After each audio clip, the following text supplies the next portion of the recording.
கிறிஸ்துவுக்குள் மிகவும் பிரியமான தேவனுடைய பிள்ளைகளே, இந்த காலை நேரத்திலே உங்களை சந்திப்பதே மிகுந்த மகிழ்ச்சி அடைகிறேன்.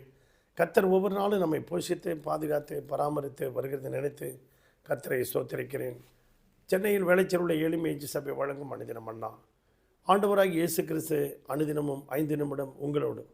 இந்த நாளிலும் தியானத்துக்கு எடுத்துக்கொண்ட வேதவசனம் சங்கீதம் 119:34.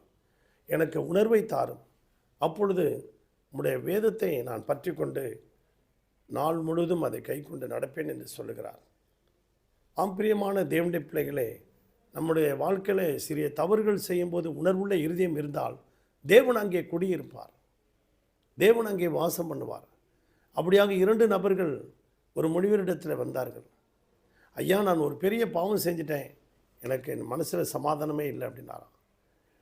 இன்னொருத்தன் ஐயா, நான் சின்ன சின்ன பாவம் தான் செஞ்சேன், எனக்கும் மனசில் நிம்மதி இல்லை அப்படின்னாராம். அந்த பெரிய பாவம் செஞ்சவனை முனிவர் சொன்னாராம், நீ போய் ஒரு பெரிய பாறாங்கல்லை எடுத்துகிட்டு வா அப்படின்னாராம். இந்த சின்ன பாவம் செஞ்சவன் சொன்னாராம், நீ போய் சின்ன சின்ன கல்லெல்லாம் பொறுக்கிட்டு வா, ஒரு கோணியில் பொறுக்கி போட்டுட்டு வா அப்படின்னாராம். 2 பேரும் வந்தாங்களாம். அப்போ பெரிய பாவம் செஞ்சவன் அந்த பெரிய கல்லை எடுத்துகிட்டு வந்தபோது, நீ இந்த பெரிய பாறாங்கல்ல எங்கே எடுத்துகிட்டு வந்து அங்கேயே போய் வச்சிரு அப்படின்னாராம். அவன் அப்படியே கொண்டு போய் வச்சுட்டு வந்துட்டானான். இந்த சின்ன சின்ன பாவங்கள் செஞ்சவன் சின்ன சின்ன கற்களை கோணியில் பொறுக்கிட்டு வந்தவன் கொண்டு போய் நீயும் வச்சுட்டு வந்தாரான். ஐயா, நான் நிறைய இடத்துல நான் இந்த மாதிரி பொறுக்கிட்டு வந்தேன். அப்போ அவனுக்கு மனசாட்சி பாதிக்கலை, உணர்வு இல்லை. அதை நான் எப்படி கொண்டு வைக்கிறது அப்படின்னாராம். போய் வச்சுட்டு வா, நீ சின்ன சின்ன தப்பு செஞ்சல, யார் யாரெல்லாம் காயப்படுத்தியிருப்பேன், யார் யாரெல்லாம் வேதனைப்படுத்தியிருப்பேன், யார் யார்கிட்டலாம் பொய் சொல்லியிருப்பேன், கடவுள்கிட்டலாம் நீ மறைச்சிருப்பேன், எல்லாத்தையுமே அவனால் செய்ய முடியல. அந்த உணர்வு இல்லை. பிரியமான தேவனுடைய பிள்ளைகளே, சங்கீதம் 51 தாவீது ஒரு பெரிய பாவம் செய்து விட்டான். பத்சேபாளிடத்திலே அவன் பாவம் செய்து விட்டான். யுத்தத்துக்கு போக வேண்டியவன் உப்பரிகையிலே உலாவி தன் கண்களினாலே இச்சையிலே விழுந்து அவன் வாழ்க்கையை கெடுத்து கொண்டான். அதற்காக ஒரு வாரம் உபவாசம் இருந்து அழுது உணர்வுள்ள இருதயத்தை அவன் பெற்றுக்கொண்டான். என் பாவங்களை மன்னியும், என் அக்கிரங்களை மன்னியும், என் மீறுதல்களை மன்னியும், ஈசோப்பினால் என்னை சுத்திகரியும், சுத்த இருதயத்தை என்னிலே சிருஷ்டியும் என்று சொல்லி அழுது ஜெபித்த பொழுது கர்த்தர் அவனை இருதயத்தை கேட்ட தாசன் என்று சொன்னார்.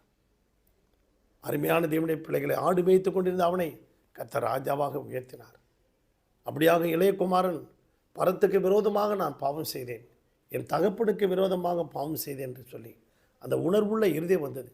அவனுக்கு கர்த்தர் அவங்க அப்பா நல்ல ரட்சிப்பின் வஸ்திரத்தை கொடுத்து கையிலே மோதிரத்தையும் போட்டு பாதரட்சியை கொடுத்து தன் வீட்டுக்கு சொந்த பிள்ளையாக ஏற்றுக்கொண்டார். இந்த சத்தத்தை கேட்டுக்கொண்டிருக்க அன்பு தேவனுடைய பிள்ளைகளை, அந்த லூசிபர் பரலோகத்திலிருந்து கீழே விழுந்தான். அவனுக்கு உணர்வில்லை. முதல் மனிதன் ஆதாம் ஏவாள் பாவம் செய்தார்கள், அவர்களுக்கு உணர்வில்லாமல் போய்விட்டது. முதல் ராஜா சவுல், அவன் தேவனுக்கு கீழ்ப்படியாமல் போய்விட்டான், அவனுக்கும் உணர்வுள்ள இருதயம் இல்லை. 3 பேரும் ஆசீர்வாதத்தை இழந்து போனார்கள். ஆனால் இளையகுமாரன் உணர்வுள்ள இருதயத்தை பெற்றுக்கொண்டான். தாவீது அவன் உணர்வுள்ள இருதயத்தை பெற்றுக்கொண்டான். இன்றைக்கு நீங்களும் நானும் நம்முடைய தவறுகளை உணர்ந்து ஆண்டவரிடத்தில் மனம் திரும்பும்போது நம்மையும் கர்த்தர் உயர்ந்த அடைக்கலத்தில் வைப்பார். பரலோகத்துக்கு சொந்தக்கார பிள்ளைகளாக ஆண்டவர் மாற்றுவார். உங்களுக்காக ஜெபிக்கட்டுமா?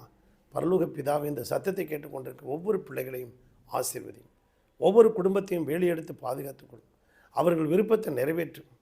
இந்த வங்கக்கடலில் உருவாகி இருக்கிற ஆண்டவரே புயல், காற்றழுத்த தாழ்வு மண்டலம் அது அப்படியே திசை மாறி போகட்டும், வலுவிழந்து போகட்டும். ஆண்டவரே, யாரையும் சேதப்படுத்தாதபடி பாதுகாத்து கொள்ளும். ஆண்டவரே, காய்ச்சல், இருமல், சளியில் இருக்கவங்களுக்கு நல்ல சுகபலன், ஆரோக்கியத்தை கர்த்தர் கட்டளையிடும்படியாக ஜெபிக்கிறோம். ஆசீர்வதியும். இயேசுவின் நாமத்தில் பிதாவே, ஆமென். God bless you.